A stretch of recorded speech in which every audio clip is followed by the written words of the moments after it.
August 11, 1944, a few miles off the coast of Japan. 33-year-old Dick O'Kane peered through a periscope. In the distance, he could see two large Japanese freighters. They would have been easy targets had it not been for the fast-moving gunboats escorting them. Few submarine captains would have pressed on with their attack. Only the most aggressive, like Commander O'Kane, would contemplate taking them on. Nothing, it seemed, could prevent him from hunting down the enemy. He believed that it was his mission to wage unrestricted warfare on the enemy by sinking vessels small and large, sampans, merchant ships, troop carriers, and Japanese Navy ships, as many as he possibly could. O'Kane switched on the loudspeakers so that his crew of 87 men could listen to his crisp, calm orders. He then prepared to make the approach on the convoy.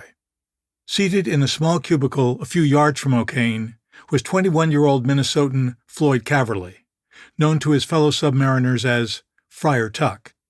He was listening intently to the sound of the enemy's screws through his headset. Swish, swish, swish, swish.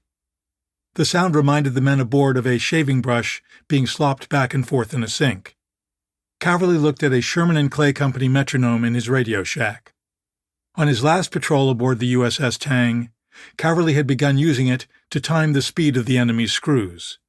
Tick-tock, tick-tock. O'Kane stood close beside several other officers. They crowded the cramped area of the Tang's conning tower. Their faces were studies in concentration, their features lit up by the small room's eerie red light. "No change in speed, Captain. Still 7-2 turns," reported Caverly. O'Kane was ready to strike. "Open all outer doors forward," he ordered. "Stand by for final bearing. Up scope." Caverly listened carefully, trying to detect any change in the enemy's speed. On his 3 previous patrols aboard the Tang, he had come to trust utterly O'Kane's instincts. The old man had an innate ability to outwit the enemy.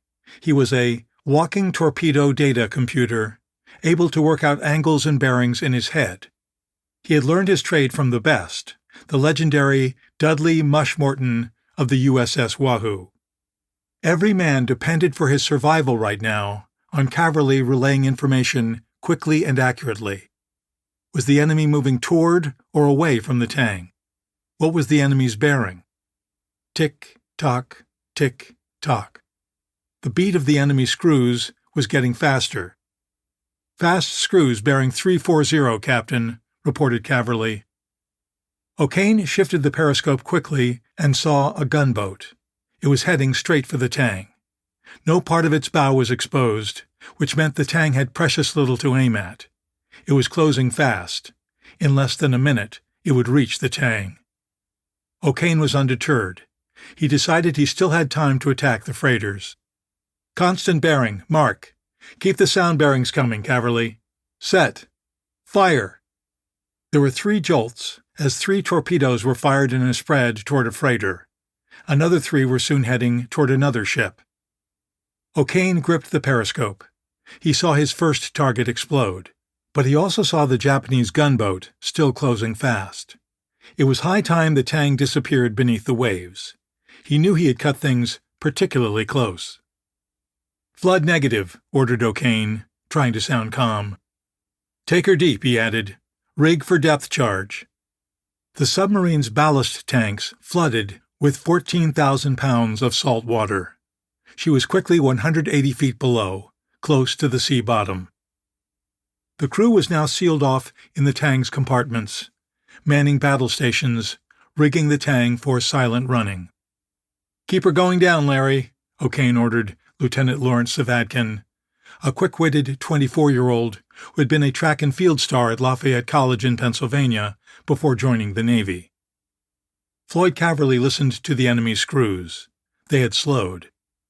The sound of the enemy's sonar echoed inside the Tang.